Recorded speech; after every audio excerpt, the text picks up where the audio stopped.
जितने सारे सीट हैं 90,000 से भी ज़्यादा, और इसमें सिर्फ मात्र मैंने एक अल्प मैंने एकदम हाथ से गिने हुए लोगों को आपने दिया है, तो कहीं ना कहीं मुझे ऐसा लगता है कि ये एक पूरा स्कैम ही है। कि बिहार में बहार है, नौकरियां परंपार है, कि नौकरी की जो बहती गंगा की तरह जो है ना नौकरियां बिहार में बह रही है। ऐसे में कोई भी आइए और लोटा में पानी की तरह नौकरी भर के ले जाइए। मैक्सिमम जो बिहार के थोड़े पढ़े लिखे यूथ है वो यहाँ से बाहर चले जा रहे हैं, नंबर 1। नंबर 2, अगर सच में बिहार में बाहर है तो रेवेन्यू कहाँ है? तेजस्वी प्रसाद यादव जी का आज से नहीं पिछले 2 सालों से एक ही नारा है कि भाई हम 1,20,000 नौकरी देंगे, तो ये देंगे तो वो देंगे। तो कहीं ना कहीं हम तो इसको स्कैम ही बोल सकते हैं। एडुकेशन सिस्टम के साथ या फिर लोगों के, बच्चों के, यूथ के भविष्य के साथ ये खिलवाड़ी है। मतलब एडुकेशन को आपने एक मजाक बना के रख दिया जा रहा है, जवाब नहीं दिया जा रहा है। कहा यह जा रहा है कि हम तो 1,20,000 पे नौकरी दे ही रहे, 1,20,000 से ऊपर। देखिए, सबसे बड़ी बात आ गया है आपका 2023 का एंड। अब आप मुझे बताइए 1,20,000 नौकरी वो कब देंगे? अगले साल इलेक्शन है लोकसभा का। कहीं ना कहीं इसको एज अ इलेक्शन का मुद्दा बनाते हुए हमारे फिलहाल की जो गवर्नमेंट है, बिहार के गवर्नमेंट है, वो खींच के लेते जाएंगे। और मुझे ऐसा लगता है कि हमारे ऑनरेबल डिप्टी सीएम और ऑनरेबल सीएम के बीच में एक गैप क्रिएट हो गया है, तालमेल नहीं है। और इसीलिए मुझे लगता है कि इसके सबसे बड़ा जो स्वीकार मैंने एक टारगेट है वो हमारा यूथ बनते जा रहा है। और बेसिकली वो लोग आंकड़ों को सेट करने में गड़बड़ा रहे हैं और कहीं ना कहीं आंकड़े के ऊपर राजनीति हो रही है। बिल्कुल आंकड़ों की बाजीगरी है ये, और इसीलिए ही ये बाकी जो 90,000 आपके छात्र छात्राएं या फिर आपके जो नौकरी के लिए जो इंतजार करे उनका भविष्य का क्या होगा? अरे हम लोग तो बोल ही रहे 1,20,000 नौकरी देंगे, जबकि ये कभी नहीं दे पाएंगे। मुझे एक ऐसी बड़ी सॉफ्टवेयर इंडस्ट्री का नाम बता दीजिए जो बिहार में, आपके बगल में बंगाल है, वहाँ पे आपके सॉफ्टवेयर इंडस्ट्री। आप दूर में चले जाइए, आपका जो बेंगलुरु उसका हब है, व्हाई नॉट बिहार? तो बिहार के बच्चों के साथ, बिहार के यूथ के साथ जो ये मजाक इतने सालों से होते आ रहा है, कभी तो उसका अंत होना चाहिए। इम्पॉसिबल, आंकड़ों को पूरा करने की कोशिश असंभव है, कभी ये आंकड़े पूरा नहीं होगा, नौकरी नहीं मिलेगा। एक बहुत बड़ा स्कैम है जिसका खुलासा, और जब इनको समझ में आएगा तब तक 2025 में तख्ता बदल चुका होगा। बीपीएससी की फर्स्ट फेज की बहाली को देखते हुए कल बीते शाम सप्लीमेंट्री रिजल्ट जारी हुआ। ऐसे में 2773 अभ्यर्थियों का सप्लीमेंट्री रिजल्ट जारी हुआ। इसको लेकर अभ्यर्थी सवाल पूछ रहे हैं सरकार से, आयोग से, और ऐसे में कहते हुए नजर आ रहे हैं कि जिस तरीके से आंकड़ा दिया गया है वो कहीं ना कहीं एक तरह से घोटाला कह सकते हैं। ऐसा इसलिए अभ्यर्थी आरोप लगा रहे हैं क्योंकि देखा जाए तो जिस तरीके से 1,20,000 से ऊपर अभ्यर्थियों को चयनित बताया गया, इसको देखते हुए करीब 90,000 ही लमसम आंकड़ा बताया जा रहा है कि अभ्यर्थी शामिल हुए और कहीं ना कहीं ज्वाइन किए। इसके बाद अभ्यर्थी कह रहे हैं कि अगर रिजल्ट दिया गया सप्लीमेंट्री का तो इतना कम क्यों दिया गया। हमारे साथ बात करने के लिए राष्ट्रीय लोक जनशक्ति पार्टी की प्रवक्ता देवजानी मित्रा है, जुड़ेंगे, बात करेंगे। कैसे देख रही है जिस तरीके से सप्लीमेंट्री रिजल्ट दिया गया है 2773 पदों पे? देखिए, जितने सारे सीट हैं 90,000 से भी ज़्यादा, और इसमें सिर्फ मात्र मैंने एकदम हाथ से गिने हुए लोगों को आपने दिया है, तो कहीं ना कहीं मुझे ऐसा लगता है कि ये एक पूरा स्कैम ही है। और तेजस्वी प्रसाद यादव जी का आज से नहीं पिछले 2 सालों से एक ही नारा है कि भाई हम 1,20,000 नौकरी देंगे, तो ये देंगे तो वो देंगे। तो कहीं ना कहीं हम तो इसको स्कैम ही बोल सकते हैं। और एक एडुकेशन सिस्टम के साथ या फिर लोगों के, बच्चों के, यूथ के भविष्य के साथ ये खिलवाड़ी है। मतलब एडुकेशन को आपने एक मजाक बना के रख दिया।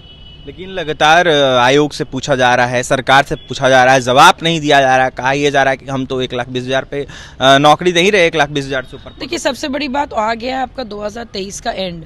अब आप मुझे बताइए 1,20,000 नौकरी वो कब देंगे? अगले साल इलेक्शन है लोकसभा का, फिर आपका भी विधानसभा का। तो कहीं ना कहीं इसको एज अ इलेक्शन का मुद्दा बनाते हुए हमारे फिलहाल की जो गवर्नमेंट है, बिहार के गवर्नमेंट है, वो खींच के लेते जाएंगे। और मुझे ऐसा लगता है कि हमारे ऑनरेबल डिप्टी सीएम और ऑनरेबल सीएम के बीच में एक गैप क्रिएट हो गया है, जिसमें से कि मतलब तालमेल नहीं है।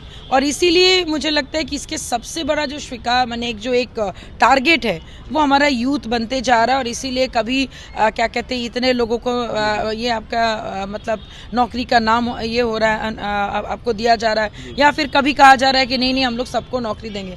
बेसिकली वो लोग आंकड़ों को सेट करने में गड़बड़ा रहे हैं और कहीं ना कहीं आंकड़े के ऊपर राजनीति हो रही है, ना कि रियल में लोगों के साथ ये काम हो रहा है। आंकड़ों की बाजीगरी कह सकते हैं इसको? बिल्कुल आंकड़ों की बाजीगरी है ये, और इसीलिए ही ये बाकी जो 90,000 आपके छात्र छात्राएं या फिर आपके जो नौकरी के लिए जो इंतजार करे उनका भविष्य का क्या होगा, इसका जवाब अगर आप क्या कहते हैं हमारे सरकार से पूछेंगे, जवाब वही आएगा, अरे हम लोग तो बोल ही रहे 1,20,000 नौकरी देंगे, जबकि ये कभी नहीं दे पाएंगे। बीते दिनों तेजस्वी यादव का एक ट्वीट आया था जिस तरीके से नियुक्ति पत्र बांटा गया, ऐसे में उन्होंने अपने ट्विटर हैंडल के माध्यम से यह ट्वीट कर लिखा कि बिहार में बहार है, नौकरियां अपरंपार है। ऐसे में उन्होंने ये भी बीते दिनों लिखा था कि नौकरी की जो बहती गंगा की तरह जो है ना नौकरियां बिहार में बह रही है, ऐसे में कोई भी आइए और लोटा में पानी की तरह नौकरी भर के ले जाइए। सबसे बड़ी बात, अगर नौकरी इतना होता, अभी आप देख सकते हैं मैक्सिमम जो बिहार के थोड़े पढ़े लिखे यूथ है वो यहाँ से बाहर चले जा रहे हैं, नंबर 1। नंबर 2, अगर सच में बिहार में बाहर है तो रेवेन्यू कहाँ है? रेवेन्यू के नाम पे तो कुछ नहीं है। आप मुझे एक ऐसी बड़ी सॉफ्टवेयर इंडस्ट्री का नाम बता दीजिए जो बिहार में, आपके बगल में बंगाल है, वहाँ पे आपके सॉफ्टवेयर इंडस्ट्री, आप दूर में चले जाइए, आपका जो बेंगलोर उसका हब है, व्हाई नॉट बिहार? तो बिहार के बच्चों के साथ, बिहार के यूथ के साथ जो ये मजाक इतने सालों से होते आ रहा है, कभी तो उसका अंत होना चाहिए। और मुझे ऐसा लगता है कि ये लोग अगेन कभी जातिवाद के नाम पर, कभी आपके एडुकेशन के नाम पर, कभी आपके नौकरी देने के नाम पर लोगों को गुमराह कर रहे हैं। एंड सॉरी टू से लोग इसमें गुमराह हो भी रहे, उम्मीद पे उम्मीद ये लोग जगाए जा रहे और उस उम्मीद पे वो लोग होप कर रहे, अच्छा नहीं जब बोला गया तो होगा। अरे भाई, जो इतने सालों में नहीं किया वो अभी भी नहीं करेंगे। कैरेक्टर और सिग्नेचर कभी नहीं बदलता, विषय ये जान के रखिए। 10 लाख नौकरी, 10 लाख रोजगार को पुराने की कोशिश की जा रही है। इम्पॉसिबल, आंकड़ों को पुराने की कोशिश असंभव है। कभी ये आंकड़े पूरा नहीं होगा, नौकरी नहीं मिलेगा, लोगों को बेवकूफ़ बनाया जा रहा है, बच्चों को बेवकूफ़ बनाया जा रहा है। इससे अच्छा है भाई आप लोग कहीं और कुछ करके अपना गुजारा स्टार्ट करो, नहीं तो उम्र निकल जाएगी तो सरकारी नौकरी भी नहीं मिलेगा। और सबसे बड़ी बात, यहाँ पे प्राइवेट नौकरी के लिए भी कोई ऑप्शन नहीं है, तो कहीं ना कहीं लोगों को बाहर जाना पड़ेगा। ये एक बहुत बड़ा स्कैम है जिसका खुलासा और जब इनको समझ में आएगा तब तक 2025 में तख्ता बदल चुका होगा। नौकरी के नाम पे दिखावा कह सकते हैं, नौकरी के नाम पे छलावा, नौकरी के नाम पे ये आपका एडुकेशन स्कैम है, एम्प्लॉयमेंट स्कैम आप इसको बोल सकते हैं। जैसे आपका जातीय जनगणना एक स्कैम था, क्योंकि मेरे और आपके घर में आई एम श्योर कि जातीय जनगणना हुई नहीं, फिर भी एक आंकड़े बता दिए गए। तो कहीं ना कहीं ये पेन एंड पेपर में दिखाई गई चीज़ है जो कभी रियलिटी में नहीं आएगा। देखिए, नौकरी के नाम पे बिहार में स्कैम हो रहा है। ऐसे में देवजानी मित्रा जो कि राष्ट्रीय लोक जनशक्ति पार्टी की प्रवक्ता, उनका यह सीधा नीतीश सरकार पर आरोप है। वहीं यह कहते हुए नजर आ रही थी कि पूरे तरीके से बिहार में बहाली के नाम पे स्कैम किया जा रहा है और कहीं ना कहीं जिस तरीके से आंकड़ा देना सप्लीमेंट्री रिजल्ट में, वो आंकड़ा नहीं दिया गया। ऐसे में असंभव है 10 लाख नौकरी, 10 लाख रोजगार बिहार में कभी भी देना बिहार सरकार को। ऐसे में देखने वाली बात है क्या कुछ होता है, लेकिन फिलहाल क्या कुछ कह रही थी देवजानी मित्रा, आपने सुना है सप्लीमेंट्री रिजल्ट को लेकर। और भी तमाम खबरों के लिए NBC 24 के साथ बने रहे पटना से सहयोगी अमित के साथ अभिषेक की रिपोर्ट।